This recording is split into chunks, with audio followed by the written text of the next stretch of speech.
স্নেহের ছাত্রমণ্ডলীগণ,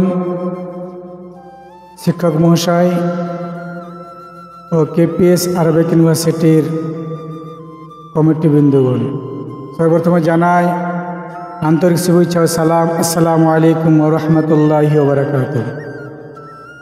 আজকে আমরা 15ই আগস্ট স্বাধীনতা দিবস উদযাপন উপলক্ষে এই আমাদের ক্ষুদ্র প্রয়াস, আমাদের জানা দরকার ভারত স্বাধীন হয়েছে অনেক পরিশ্রম করার পরে। ভারতকে স্বাধীন করার জন্যে ভারতবর্ষের প্রত্যেক ব্যক্তি, প্রত্যেক শ্রেণীর লোক, প্রত্যেক ধর্ম অবলম্বনকারী সবাই চেষ্টা করে জালিম অত্যাচারক ইংরেজকে বিতাড়িত করে এ স্বাধীন আনা হয়েছে। দুঃখের বিষয় যে ভারতকে আমরা সবাই মিলে রক্ত দিয়ে স্বাধীন করেছি। সেই ভারতে আবার কিছু লোক ইংরেজের রুলকে ফলো করার চেষ্টা করছে।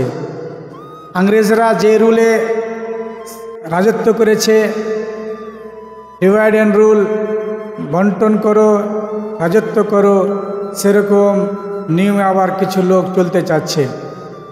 কিন্তু আমাদের সকলে মনে রাখা দরকার, এই ভারতবর্ষকে স্বাধীন করার জন্যে যেরকম মুসলমানেরা সাহায্য করেছেন, মুসলমানের ধর্মগুরু পণ্ডিত যেভাবে রক্তদান দিয়েছেন, সেরকম অন্য অন্য জাতির লোকেরাও দিয়েছে। কাউকে এই বিষয়ে তুচ্ছ করা যাবে না। আর যদি কেউ এ বিষয়ে দুই মত পেশ করে, মনে করতে হবে সেই ব্যক্তি ভারতের ইতিহাস থেকে অজ্ঞ রয়েছে, ইতিহাস তার ভালোভাবে জানা নাই।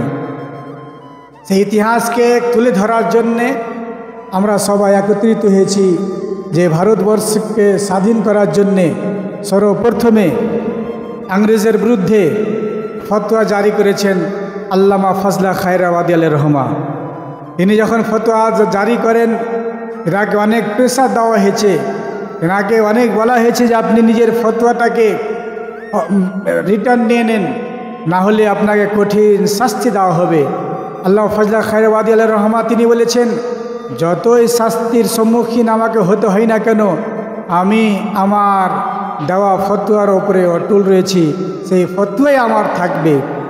তার জন্যে ইংরেজেরা জালিম অত্যাচারক শাসক দল সেই সময় না কালো পানির সাজা দিয়েছেন।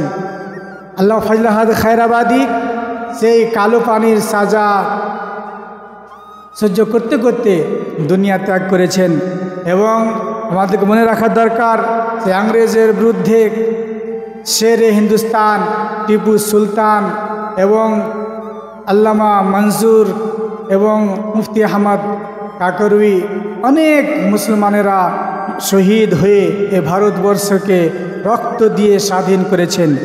তাই আমাদের সকলের কাছে অনুরোধ থাকবে যে যে রুলটা, যে নিয়মটা ইংরেজরা করেছিল, সে রুল সেই নিয়ম যেন না করে, যেরকম আমাদের পূর্বপুরুষ সকলে মিলে রক্ত দিয়ে ভারতকে স্বাধীন করেছে, সে তাদের স্বাধীনতার প্রয়াস যেন স্বাধীনতাকে আমরা বজায় রাখতে পারি।